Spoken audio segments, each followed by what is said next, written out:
One of the most cherished franchises that I grew up with was Harry Potter. I was actually right around the age of Harry and his friends when the first movie hit theaters, Harry Potter and the Sorcerer's Stone, or Harry Potter and the Philosopher's Stone, if you're cultured. I saw the movies before I read the books, and yeah, I know I'm a monster for that. Go ahead and rage in the comments section about that, how I'm not a true fan or whatever. But it wasn't until I actually read the books that I realized just how much was omitted from the movies.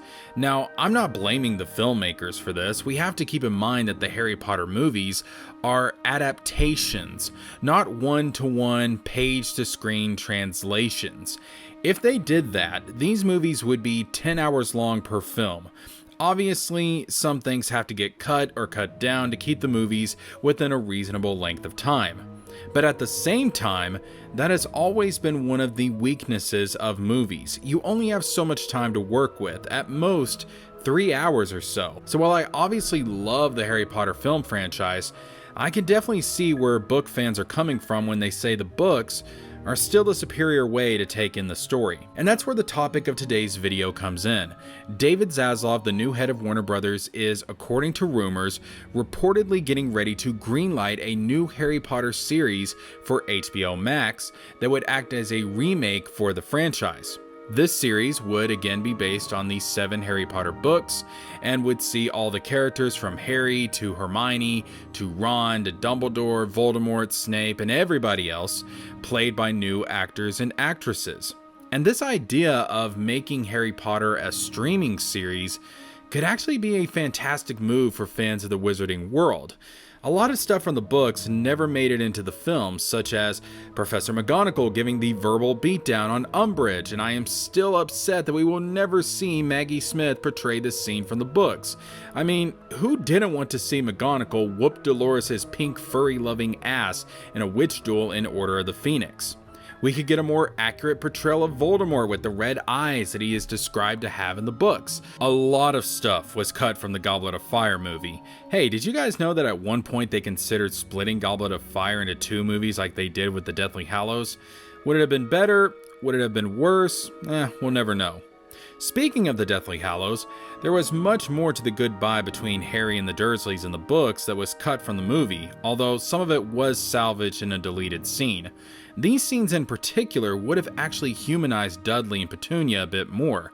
Not to mention, more context was given in the books about Dumbledore and Grindelwald's past compared to the brief scenes that were focused on them in the Deathly Hallows movies. Sure, Fantastic Beasts tried to go into much greater detail than even the books, but considering that those films weren't all that good, and now they've been shelved, yeah, moving on. Also, it is a shame that we never got the on-screen scene of Remus Lupin asking Harry to be the godfather of his and Tonks' son, Teddy Lupin. I wasn't even reading the books at that point, and even I knew about that scene. And when I went to go see the movie in theaters, I was shocked that was not included in the movie. That would have been a great scene.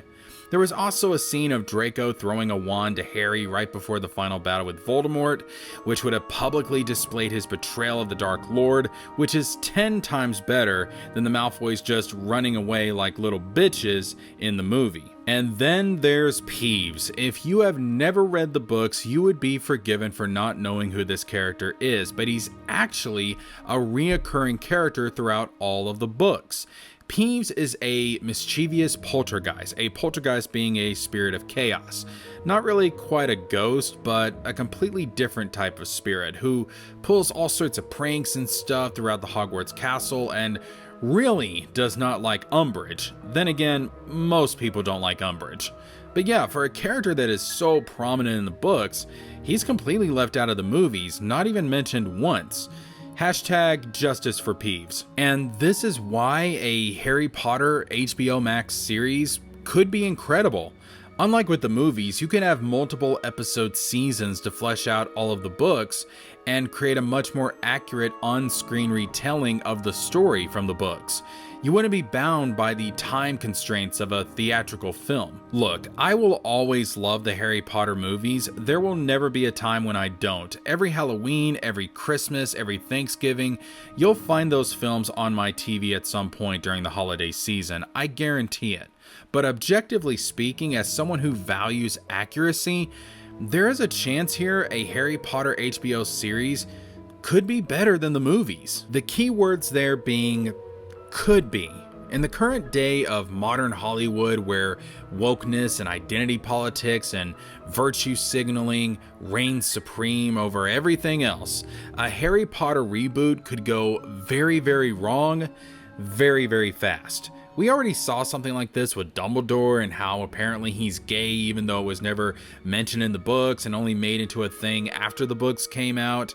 Also how Hermione is black in the Cursed Child musical when she is clearly described as white in the books. And look, if Hermione was black in the books, it would be fine, who cares? But you can't just change a character's physical description when it's already been established prior. That's not being honest or accurate. And like I said before, I really value accuracy. But look, Zaslav wants to make money, and next to DC, Harry Potter is probably Warner Brothers' most popular IP.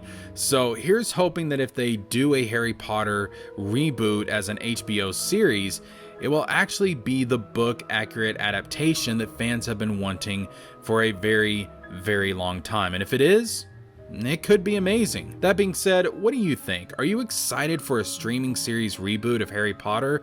Or do you think they should just stick to the books and the films? Let me know in the comments section down below. Of course, as always, like, subscribe, click that bell, become a patron on Patreon for early access to videos like this one, exclusive videos, shoutouts, and more perks. The link to my Patreon is located down below. And if you're feeling charitable, you can also send a donation via PayPal, Cash App, or Venmo, the information of which is also located down below. Until the next one, I'm JeskerJames with a Z, and I am signing out. If we do get a book-accurate Harry Potter HBO reboot series, we can actually correct problems from the movies, such as this gem. "Did you put your name into the goblet of fire, Harry?" Dumbledore asked calmly.